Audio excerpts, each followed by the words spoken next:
ಭಾರತದ ಪ್ರಸಿದ್ಧ ದೇವಾಲಯ ಅಂತಾನೆ ಹೆಸರುವಾಸಿಯಾಗಿರುವಂತಹ ಪೂರಿ ಜಗನ್ನಾಥ ದೇವಸ್ಥಾನದ ಕಡೆಗೆ ಇಡೀ ದೇಶದ ಚಿತ್ತ ನೆಟ್ಟಿದೆ. ಕಾರಣ ಪೂರಿ ಜಗನ್ನಾಥ ದೇಗುಲದ ರತ್ನ ಭಂಡಾರದ ರಹಸ್ಯ ರಿವೀಲ್ ಆಗೋದಕ್ಕೆ ಕೌಂಟ್ ಡೌನ್ ಶುರುವಾಗಿದೆ. 4 ದಶಕದ ಬಳಿಕ ಇಂದು ರತ್ನ ಭಂಡಾರವನ್ನ ಓಪನ್ ಮಾಡಲಾಗ್ತಾ ಇದೆ. ಅಲ್ಲಿನ ಗುಪ್ತ ನಿಧಿಯ ಸಂಪತ್ತಿನ ಮೌಲ್ಯ ಎಷ್ಟು ಅಂತ ತಿಳಿದುಕೊಳ್ಳೋದಕ್ಕೆ ಕುತೂಹಲ ಇದೆ. ಒಡಿಶಾದ ಪೂರಿ ಜಗನ್ನಾಥ ದೇವಸ್ಥಾನದಲ್ಲಿ ಇದಕ್ಕೆ ಬೇಕಾಗಿರುವಂತಹ ಸಕಲ ಸಿದ್ಧತೆಯನ್ನ ಜಿಲ್ಲಾಡಳಿತ, ಪುರಾತತ್ವ ಇಲಾಖೆ ಎಲ್ಲರೂ ಸೇರ್ಕೊಂಡು ಮಾಡಿದ್ದಾರೆ. ಪೊಲೀಸರು ಬಿಗಿ ಭದ್ರತೆಯನ್ನು ಕೊಟ್ಟಿದ್ದಾರೆ. ಜನರಿಗೂ ಕುತೂಹಲ ಇದೆ. ಇವತ್ತು ಮಧ್ಯಾಹ್ನ 1:30 ವೇಳೆಗೆ ತೆರೆಯೋದಕ್ಕೆ ಸಿದ್ಧತೆಯನ್ನ ಮಾಡಿಕೊಳ್ಳಲಾಗಿದೆ. 1:28 ಟೆಕ್ನಿಕಲಿ ಸ್ಪೀಕಿಂಗ್ 1:30. ಸೊ ಇದೇನೋ ಆಸ್ಪಿಷಿಯಸ್ ಟೈಮು, ಶುಭ ಗಳಿಗೆ ಅಂತ ನಂಬಿದ್ದಾರೆ.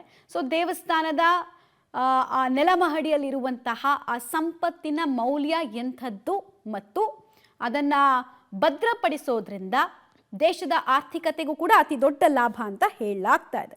46 ವರ್ಷಗಳ ಬಳಿಕ ಅಂದರೆ ಬರೋಬ್ಬರಿ 4 ದಶಕಗಳ ಕುತೂಹಲಕ್ಕೆ ಇವತ್ತು ತೆರೆ ಬೀಳುವಂತಹ ಕಾಲ ಸನ್ನಿಹಿತವಾಗಿದೆ. ರತ್ನ ಭಂಡಾರದ ಕೋಣೆ 46 ವರ್ಷಗಳ ಬಳಿಕ ಓಪನ್ ಆಗ್ತಾ ಇದೆ. ಹಾಗಾದ್ರೆ ಎಷ್ಟಿದೆ ಪೂರಿ ಜಗನ್ನಾಥನ ಅಷ್ಟೈಶ್ವರ್ಯ, ಜಗನ್ನಾಥನ ಅಪಾರ ನಿಧಿಗಿದೆಯ ಸರ್ಪಗಾವಲು? ನೋಡಿ, ಎಲ್ಲೇ ನಿಧಿ ಇದೆ ಅಂತ ಹೇಳಿದ್ರು ಕೂಡ ಹಿಂದೂಗಳ ನಂಬಿಕೆ ಏನು ಅಂದ್ರೆ ಆ ನಿಧಿಯನ್ನ ಕಾಯೋದಕ್ಕೆ ವಿಷಸರ್ಪಗಳು ಇರ್ತಾವೆ ಅಂತ. ಇನ್ಫ್ಯಾಕ್ಟ್ ಇಲ್ಲೂ ಅಂಥದ್ದೇ ಒಂದು ಕಥೆಯನ್ನ ನಾವು ಕೇಳ್ಕೊಂಡು ಬರ್ತಾ ಇದ್ದೀವಿ. ಬರ್ಮಾದ ಬೆಟ್ಟದ ಹಾವುಗಳು ಈ ನಿಧಿಯನ್ನ ಕಾಯ್ತವೆ ಅನ್ನೋದು ಅಲ್ಲಿ ಕೇಳಿಬರುವಂತಹ ವಿಚಾರ. ನಾಗಬಂಧಕದಿಂದ ಆ ನಿಧಿಯನ್ನು ರಕ್ಷಣೆ ಮಾಡ್ತಾ ಇದ್ದಾರೆ ಅನ್ನುವಂತಹ ಕುತೂಹಲ ಕೂಡ ಇತ್ತು. ಸೊ ವೈಜ್ಞಾನಿಕತೆಗೆ ಇವತ್ತು ಉತ್ತರ ಸಿಗುತ್ತೆ ಮತ್ತು ನಂಬಿಕೆಗೆ ಸಂಬಂಧಪಟ್ಟಂತೆ ಇರುವ ಕುತೂಹಲಕ್ಕೆ ತೆರೆ ಬೀಳುತ್ತೆ. ಹಾಗೂ ರತ್ನ ಭಂಡಾರದ ರಹಸ್ಯ 2011ರಲ್ಲಿ ಕೇರಳದ ಅನಂತ ಪದ್ಮನಾಭ ದೇವಸ್ಥಾನದಲ್ಲಿ 1 ಲಕ್ಷ ಕೋಟಿ ಸಂಪತ್ತು ಸಿಕ್ತಲ್ಲ, ಆ ಥರ ಏನಾದ್ರು ಸಿಗುತ್ತೆ ಅನ್ನೋದು ಕುತೂಹಲ. ನೋಡಿ, ಡೀಟೇಲ್ ಸಿಗ್ತಾ ಇದೆ. 78ರಲ್ಲಿ ಕೊನೆಯ ಬಾರಿಗೆ ರತ್ನ ಭಂಡಾರದ ಬಾಗಿಲನ್ನು ಓಪನ್ ಮಾಡಲಾಗಿತ್ತು. ಇದಕ್ಕೆ ಒಂದು ಆಡ್ ಆನ್ ಇನ್ಫಾರ್ಮೇಷನ್ ಅಂದರೆ 70 ದಿನಗಳ ಕಾಲ ತಮಿಳುನಾಡು, ಗುಜರಾತ್ನ ಅಕ್ಕಸಾಲಿಗರು ಬಂದು ಅಲ್ಲಿ ಆ ಮೌಲ್ಯ ಹಾಕೋದನ್ನ, ಅಲ್ಲಿ ಎಷ್ಟು ಮೌಲ್ಯದ ಚಿನ್ನಾಭರಣ ಇದೆ ಅಂತೆಲ್ಲ ಲೆಕ್ಕ ಹಾಕೋದನ್ನು ಮಾಡಿದ್ರಂತೆ. ರತ್ನ ಭಂಡಾರದಲ್ಲಿ 18,838ಕ್ಕೂ ಹೆಚ್ಚು ರತ್ನ ಖಚಿತ ಆಭರಣಗಳು ಇರೋದು ಕೂಡ ತಿಳಿದು ಬಂದಿದೆ. ಒಟ್ಟು 128.38 kg ತೂಕವನ್ನು ರತ್ನಾಭರಣಗಳು ಹೊಂದಿದ್ದಾವೆ. ಒಂದೊಂದು ಆಭರಣ ಅಂತೂ 1 kgಗೂ ಹೆಚ್ಚು ತೂಗ್ತಾ ಇದ್ವಂತೆ ಆಗ ಲೆಕ್ಕ ಹಾಕಿದಾಗ. 454 ಚಿನ್ನದ ವಸ್ತುಗಳಿತ್ತು. ಒಟ್ಟು 221.53 kg ಭಾರ ಇತ್ತು ಅನ್ನೋದು ಕೂಡ ತಿಳಿದು ಬರ್ತಾ ಇರುವಂತಹ ವಿಚಾರ. 293 kgಯಷ್ಟು 22,000ಕ್ಕೂ ಹೆಚ್ಚು ಬೆಳ್ಳಿಯ ವಸ್ತುಗಳು ಕೂಡ ಇದ್ದಾವಂತೆ. ಅಲ್ಲಿ ವಿಶಿಷ್ಟ ಅಮೂಲ್ಯವಾದ ಹರಳುಗಳನ್ನು ಆಭರಣ ಹೊಂದಿದೆ. 12ನೇ ಶತಮಾನದಿಂದ ಇರುವಂತಹ ದೇವಸ್ಥಾನ ಅಂದರೆ ಎಷ್ಟು ಸಂಖ್ಯೆಯಲ್ಲಿ ಭಕ್ತಾದಿಗಳು ಬಂದು ದೇವರಿಗೆ ಹರಕೆ ರೂಪದಲ್ಲಿ ಚಿನ್ನಾಭರಣಗಳನ್ನು ಕೊಡ್ತಾ ಬಂದಿದ್ದಾರೆ. ಅದೆಲ್ಲವನ್ನು ಕೂಡ ಇಲ್ಲಿ ಸಂಗ್ರಹ ಮಾಡಿಟ್ಟಿದ್ದಾರೆ. ಕೊಠಡಿಯಲ್ಲಿ ರಾಜರ ಕಿರೀಟಗಳು ಮತ್ತು ಸಿಂಹಾಸನಗಳು ಕೂಡ ಪತ್ತೆಯಾಗಿದೆ. ಭಂಡಾರದ ರಹಸ್ಯ ಕೊಠಡಿಗೆ ಸರ್ಪ ರಕ್ಷಣೆ ಇದೆ. ನಿಧಿಯನ್ನ, ಗುಪ್ತ ಸಂಪತ್ತನ್ನ ಕಾಯೋ ಕೆಲಸವನ್ನ ಹಾವುಗಳು ಮಾಡ್ತಾ ಇದ್ದಾವೆ ಅನ್ನೋದು ಕೂಡ ಅಲ್ಲಿನ ಜನರ ನಂಬಿಕೆ. ಇನ್ಫ್ಯಾಕ್ಟ್ ಅಲ್ಲಿ ಆ ದೇವಸ್ಥಾನದ ರಿನೋವೇಷನ್ ಕೆಲಸ ಮತ್ತೆ ಕನ್ಸ್ಟ್ರಕ್ಷನ್ಗೆ ಸಂಬಂಧಪಟ್ಟಂತೆ ಏನಾದರೂ ಕೆಲಸ ಮಾಡ್ತಾ ಇದ್ದವ್ರಿಗೂ ಆಗಾಗ ಹಾವುಗಳು ದರ್ಶನ ಕೊಟ್ಟಿದೆ ಅನ್ನೋದನ್ನು ಕೂಡ ಸ್ಥಳೀಯರು ಹೇಳ್ತಾ ಇದ್ದಾರೆ. ಸೊ ವೈಜ್ಞಾನಿಕತೆಗೆ ಕೂಡ ಹಲವು ಪ್ರಶ್ನೆಗಳು ಇದರಲ್ಲಿ ಮೂಡ್ತಾ ಇತ್ತು. ಅದೆಲ್ಲದಕ್ಕೂ ಕೂಡ ಉತ್ತರ ಕೊಡುವಂತಹ ಗಳಿಗೆ 1:30ಕ್ಕೆ ಬರ್ತಾ ಇದೆ ಅನ್ನೋದು ತಿಳಿದು ಬರ್ತಾ ಇದೆ. 2011ರಲ್ಲಿ ನಿಮಗೆ ನೆನಪಿರ್ಬೋದು, ಕೇರಳದ ಅನಂತ ಪದ್ಮನಾಭ ದೇವಸ್ಥಾನದಲ್ಲಿ ABCDE ಅಂತ ಹೇಳಿ 5 ಕೊಠಡಿಗಳಿತ್ತು. ಬಿ ಕೊಠಡಿಯನ್ನು ಬಿಟ್ಟು ಉಳಿದ 5 ಕೊಠಡಿಗಳನ್ನು ಓಪನ್ ಮಾಡಿದಾಗ 1 ಲಕ್ಷ ಕೋಟಿಯಷ್ಟು ಸಂಪತ್ತನ್ನು ನೋಡಿ ಇಡೀ ವಿಶ್ವ ಬೆರಗಾಗಿತ್ತು. ಅಂಥದ್ದೇ ಮತ್ತೊಂದು ದೇವಸ್ಥಾನ ಇದು. ಅದೇ ರೀತಿ ಕಥೆಗಳನ್ನು ಈ ದೇವಸ್ಥಾನದ ಬಗ್ಗೆ ಕೂಡ ನಾವು ಕೇಳ್ಕೊಂಡು ಬರ್ತಾ ಇದ್ವಿ. ರಿಚ್ ಹೆರಿಟೇಜ್ ಇರುವಂತಹ ದೇವಸ್ಥಾನ. 1978ರಲ್ಲಿ ರತ್ನ ಭಂಡಾರದ ಕೋಣೆಯನ್ನ ತೆರೆಯಲಾಗಿತ್ತು. ಚಿನ್ನಾಭರಣ, ವಜ್ರ, ಪಚ್ಚೆ, ಹರಳುಗಳು ಆಗಿದ್ವು ಅಂತ ಅಕ್ಕಸಾಲಿಗರು ಹೇಳ್ಕೊಂಡಿದ್ರು. 2018ರಲ್ಲಿ ಆಪರೇಷನ್ ರತ್ನ ಭಂಡಾರದ ಆಪರೇಷನ್ ಏನಿತ್ತು ಅದು ಫೇಲ್ಯೂರ್ ಆಗಿತ್ತು. ಅದಕ್ಕೆ ರೀಸನ್ ಏನಪ್ಪ ಅಂತ ಹೇಳಿದ್ರೆ ಕೀ ಸಿಕ್ಕಿರಲಿಲ್ಲ, ಕೀ ಕಳೆದೋಗಿದೆ ಮತ್ತು ಆ ಕೆಳಗಡೆ ಆ ಸೆಲ್ಲರ್ನಲ್ಲಿ ಬಹಳಷ್ಟು ಕಡೆ ರಂಧ್ರಗಳಾಗಿ ಮಳೆ ನೀರು ಸೋರಿಕೆ ಆಗ್ತಾ ಇತ್ತು ಅಂತ ಕಮಿಟಿ ಒಂದು ವರದಿ ಕೊಟ್ಟಿತ್ತು. ಹೀಗಾಗಿ ಅದನ್ನ ಅಲ್ಲಿಗೆ ಅವತ್ತು ಸ್ಟಾಪ್ ಮಾಡಿದ್ರು. ಮತ್ತೆ ಸರ್ಪಗಳೆಲ್ಲ ಇದ್ದಾವೆ, ರಿಸ್ಕ್ ತಗೊಳ್ಳೋದು ಬೇಡ ಅಂತ ಅಲ್ಲಿಗೆ ಅವತ್ತು ಸ್ಟಾಪ್ ಮಾಡಿದ್ರು. ಇದೆಲ್ಲ ರೀಸನ್ ಆಗಿತ್ತು ಫೇಲ್ಯೂರ್ ಆಗೋದಕ್ಕೆ.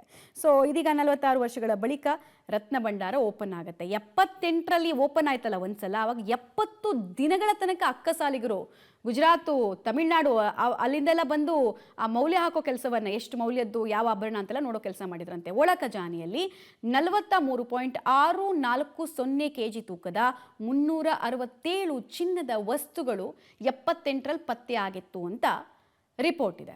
148.780 kg ತೂಕದ 231 ಬೆಳ್ಳಿ ವಸ್ತುಗಳು ಕೂಡ ಪತ್ತೆ ಆಗಿದ್ವು. ಇದು 78ರ ಲೆಕ್ಕಾಚಾರ.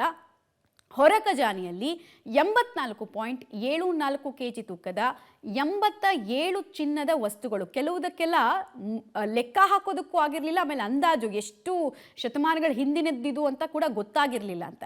73.64 kg ತೂಕದ 62 ಬೆಳ್ಳಿ ವಸ್ತುಗಳು ಕೂಡ ಪತ್ತೆ ಆಗಿತ್ತು. ಇನ್ಫ್ಯಾಕ್ಟ್ ಆ ಟೈಮ್ನಲ್ಲಿ ಒಬ್ಬರು ಕಮಿಟಿಯವರು ಈಗಲೂ ಜೀವಂತವಾಗಿದ್ದಾರೆ. ಅವ್ರು ಹೇಳ್ತಾ ಇದ್ರು 2 ವರ್ಷ ಬಡತನ ರಹಿತವಾಗಿ ಇಡೀ ಭಾರತ ಆರಾಮ್ಸೆ ಊಟ ಮಾಡ್ಬೋದು ಆ ಸಂಪತ್ತನ್ನು ಉಪಯೋಗಿಸ್ಕೊಂಡ್ರೆ ಅಂತೆಲ್ಲ ಹೇಳ್ತಾ ಇದ್ರು. ಡೀಟೇಲ್ಸ್ ಕೊಡ್ತಾರೆ ಶಬೀರ್. ಈಗ 1:28, 1:30 ಬಾಗಿಲು ಓಪನ್ ಮಾಡುವಂತಹ ಪ್ರಕ್ರಿಯೆಗೆ ಚಾಲನೆ ಕೊಡ್ತೀವಿ ಅಂತ ಹೇಳ್ತಾ ಇದ್ರು. ಇದೇನು ಆಸ್ಪಿಷಿಯಸ್ ಟೈಮಾ? ಇದೇ ಸಮಯವನ್ನು ಯಾಕೆ ಆಯ್ಕೆ ಮಾಡ್ಕೊಂಡಿದ್ದಾರೆ ಮತ್ತು ಸಿದ್ಧತೆ, ಕೊನೆಯ ಹಂತದ ಸಿದ್ಧತೆ ಹೇಗಿದೆ ಅಂತ, ದೇವಸ್ಥಾನದ ಆವರಣದಲ್ಲಿ ಯಾರ್ಯಾರು ಬಂದಿದ್ದಾರೆ ಆಲ್ರೆಡಿ ಅಂತ? ಈಗ ಎಲ್ಲಾ ತಯಾರಿಗಳಿಗೆ ಸಮಯ ಬೇಕಾಗಿರುವಂತ ಹಿನ್ನೆಲೆಯಲ್ಲಿ ಮಧ್ಯಾಹ್ನ 1:00 ಈ ಒಂದು ರತ್ನ ಭಂಡಾರವನ್ನ ಓಪನ್ ಮಾಡಬೇಕು ಅನ್ನುವಂತ ನಿಟ್ಟಿನಲ್ಲಿ ನಿರ್ಧಾರವನ್ನ ಮಾಡಲಾಗಿತ್ತು. ಜೊತೆಗೆ ದೇವಸ್ಥಾನದ ಕಮಿಟಿ ಸದಸ್ಯರು ಕೂಡ ಮಧ್ಯಾಹ್ನ 1:00 ಮಾಡಿದ್ರೆ ಸೂಕ್ತ ಅನ್ನುವಂತ ನಿಟ್ಟಿನಲ್ಲಿ ಅಭಿಪ್ರಾಯವನ್ನು ವ್ಯಕ್ತಪಡಿಸಿದ್ರು. ಹೀಗಾಗಿ ಮಧ್ಯಾಹ್ನ 1:28 ಈಗ ಒಂದು ಸಮಯವನ್ನ ನಿಗದಿ ಮಾಡಲಾಗಿರುವಂತದ್ದು. ಈಗಾಗಲೇ ಹೈಕೋರ್ಟ್ನ ನಿವೃತ್ತ ನ್ಯಾಯಾಧೀಶರ ನೇತೃತ್ವದಲ್ಲಿ ಈ ಒಂದು ಪ್ರಕ್ರಿಯೆಗಳು ಕೂಡ ನಡೀತಾ ಇರುವಂತದ್ದು. ಮುಖ್ಯವಾಗಿ ಈಗಾಗಲೇ ಅಕ್ಕಸಾಲಿಗರು ಕೂಡ ಬಂದಿದ್ದಾರೆ. ಜೊತೆಗೆ ಕೀಗಳ ವ್ಯವಸ್ಥೆಯನ್ನು ಕೂಡ ಮಾಡ್ಕೊಳ್ಳಾಗ್ತಾ ಇರುವಂತದ್ದು. ಯಾಕಂದ್ರೆ ಈ ಹಿಂದೆ ಆ ಬಾಗಿಲನ್ನು ತೆರೆಯುವಂತ ಸಂದರ್ಭದಲ್ಲಿ ಕೀಗಳು ಕಳೆದು ಹೋಗಿದಾವೆ ಅನ್ನುವಂತ ಮಾಹಿತಿಯನ್ನ ಕೋರ್ಟ್ಗೆ ಕೊಡಲಾಗಿತ್ತು. ಹೀಗಾಗಿ ಒಂದು ವೇಳೆ ಆ ರೀತಿಯಾದಂತಹ ಎಕ್ಸ್ಟ್ರಾ ಕೀಗಳು ಈಗ ಆಲ್ರೆಡಿ ದೇವಸ್ಥಾನಕ್ಕೆ ಇದಾವೆ, ಒಂದು ವೇಳೆ ಕೀಗಳ ಸಮಸ್ಯೆ ಉಂಟಾದಂತ ಸಂದರ್ಭದಲ್ಲಿ ಆ ಸಮಸ್ಯೆಯನ್ನು ಬಗೆಹರಿಸಲಿಕ್ಕೆ ಅಕ್ಕಸಾಲಿಗರನ್ನ ಕೂಡ ಈಗ ಕರೆಸ್ಕೊಳ್ಳಲಾಗಿರುವಂತದ್ದು. ಇದ್ರ ಜೊತೆಗೆ ರತ್ನ ಭಂಡಾರದ ಒಳಗಡೆ ಈ ನಿಧಿಯನ್ನ ಕಾಯಲಿಕ್ಕೆ ವಿಷ ಸರ್ಪಗಳು ಇರಬಹುದು ಅನ್ನುವಂತ ಒಂದು ನಂಬಿಕೆ ಕೂಡ ಇರುವಂತದ್ದು. ಹೀಗಾಗಿ ಒಂದು ಏನು ಉರಗ ತಜ್ಞರನ್ನ ಕೂಡ ಕರೆಸ್ಕೊಳ್ಳಲಾಗಿರುವಂತದ್ದು, ವೈದ್ಯರನ್ನ ಕೂಡ ಕರೆಸ್ಕೊಳ್ಳಲಾಗಿದೆ. ಜೊತೆಗೆ ಆಂಬ್ಯುಲೆನ್ಸ್ ಅನ್ನು ಕೂಡ ಸಿದ್ಧಪಡಿಸುವಂತ ಕೆಲಸವನ್ನ ಕೂಡ ಮಾಡಲಾಗಿದೆ. ಬಾಗಿಲು ತೆರೆದಂತ ಸಂದರ್ಭದಲ್ಲಿ ಈ ರೀತಿಯಾದಂತಹ ಏನಾದ್ರೂ ಅವಘಡಗಳಾದಂತಹ ಸಂದರ್ಭದಲ್ಲಿ ತುರ್ತು ಅದಕ್ಕೆ ರಿಯಾಕ್ಟ್ ಆಗ್ಲಿಕ್ಕೆ ಏನೆಲ್ಲ ವ್ಯವಸ್ಥೆಗಳು ಬೇಕು ಅದೆಲ್ಲವನ್ನ ಕೂಡ ಮಾಡಿಕೊಳ್ಳಲಾಗಿದೆ. ಜೊತೆಗೆ ಸ್ಥಳೀಯ ಜಿಲ್ಲಾಧಿಕಾರಿ ಸೇರಿದಂತೆ ತಹಶೀಲ್ದಾರ್ ಆಗಿರ್ಬೋದು, ಎಲ್ಲ ಸರ್ಕಾರಿ ಅಧಿಕಾರಿಗಳು ಕೂಡ ಅಲ್ಲಿದ್ದಾರೆ. ಜೊತೆಗೆ ದೇವಸ್ಥಾನದ ಆಡಳಿತ ಮಂಡಳಿ ಕೂಡ ಈಗ ಅಲ್ಲಿ ಉಪಸ್ಥಿತಿ ಇರುವಂತದ್ದು. ಎಲ್ಲರ ಸಮ್ಮುಖದಲ್ಲಿ ಈ ಒಂದು ಬಾಗಿಲನ್ನು ತೆರೆಯುವಂತ ಕೆಲಸವನ್ನ ಮಾಡಲಾಗುತ್ತೆ. ಇದಾದ ಬಳಿಕ ಒಳಗಡೆ ಏನಿದೆ ಅನ್ನುವಂಥದ್ದನ್ನ ಹಂತ ಹಂತವಾಗಿ ನೋಡುವಂತ ಪ್ರಯತ್ನವನ್ನು ಕೂಡ ಮಾಡಲಾಗುತ್ತೆ. ನಾವಾಗಲೇ ಹೇಳ್ತಿದ್ದಂಗೆ 1978ರಲ್ಲಿ ಒಮ್ಮೆ ಈ ಬಾಗಿಲನ್ನ ತೆರೆಯುವಂತ ಕೆಲಸವನ್ನ ಮಾಡಲಾಗಿತ್ತು. ಮತ್ತೆ ಆರಂಭದಲ್ಲಿ ಸಿಕ್ಕಂತ ಒಂದಿಷ್ಟು ಏನು ಚಿನ್ನಾಭರಣಗಳೇನಿತ್ತು ಅದುಗಳನ್ನ ಏನು ಲೆಕ್ಕ ಹಾಕುವಂತ ಕೆಲಸವನ್ನ ಕೂಡ ಮಾಡಲಾಗಿತ್ತು. ಆದ್ರೆ ಇನ್ನೂ ಕೂಡ ಬಹಳ ದೊಡ್ಡ ಸಂಪತ್ತು ದೇವಸ್ಥಾನದಲ್ಲಿ ಈ ಒಂದು ಸೀಕ್ರೆಟ್ ಲಾಕ್ ಅಥವಾ ರತ್ನ ಭಂಡಾರ ಏನಿದೆ ಇಲ್ಲಿ ಇರಬಹುದು ಅನ್ನುವಂತ ಅಂದಾಜನ್ನ ಮಾಡಲಾಗಿದೆ. ಹೀಗಾಗಿ ಎಲ್ಲವನ್ನು ಕೂಡ ಲೆಕ್ಕ ಹಾಕುವಂತ ಕೆಲಸಕ್ಕೆ ಈಗ ಪ್ರಾರಂಭ ಆಗುತ್ತೆ. ಬಹುಶಃ ಇವತ್ತು ಒಂದೇ ದಿನಕ್ಕೆ ಇದು ಮುಗಿಲ್ಲ, ಸಾಕಷ್ಟು ಸಮಯ ತೆಗೆದುಕೊಳ್ಳುವಂತ ಸಾಧ್ಯತೆಗಳಿದಾವೆ. ಒಳಗಡೆ ಎಷ್ಟು ದೊಡ್ಡ ಪ್ರಮಾಣದಲ್ಲಿ ಚಿನ್ನಾಭರಣ ಅಥವಾ ನಿಧಿ ಇದೆ ಅನ್ನುವಂಥದ್ದನ್ನ ಅಂದಾಜಿಸಿ ಅದ್ರ ಮೇಲೆ ಎಲ್ಲವೂ ಕೂಡ ಈಗ ಮುಂದಿನ ಹಂತದಲ್ಲಿ ಸಾಗುತ್ತೆ. ಮಮತಾ. ರೈಟ್, ಧನ್ಯವಾದ ಶಬೀರ್ ತಮ್ಮೆಲ್ಲ ಮಾಹಿತಿಗಾಗಿ.